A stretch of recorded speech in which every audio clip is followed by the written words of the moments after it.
Well, retail sales came in hot once again today, showing that the consumer remains resilient even amid sticky inflation and higher rates. Joining us now to break down the report, we've got Yahoo Finance's Josh Schafer on the beat for us today. Josh, give me the positive first. Akiko, the positive is that consumers are spending, and that could in theory mean that businesses are doing well, right? Because consumers are still coming out and spending, and consumers still have money to spend. Remember, we spent a lot of the beginning of this year talking about a recession, talking about a slowdown. We're not seeing that. So when you take a look at retail sales over the past 6 months, month over month growth has been positive for 6 months straight now, dating back to they turned positive in April. But of course, I'll hit one other positive first, Akiko. One other positive would be that we have 9 categories up.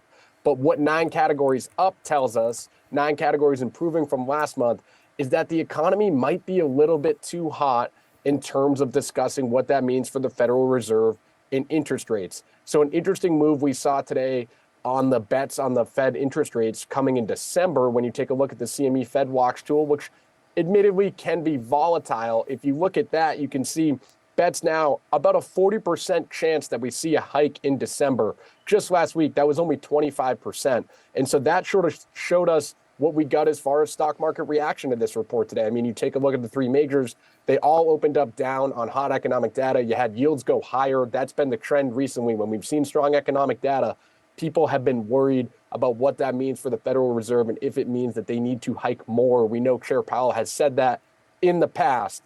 So a hot print to some extent, and that could mean that the Fed has to hike one more time this year. Of course, that still remains to be seen. We hear from Jerome Powell on Thursday. Maybe we'll get a little bit more insight then.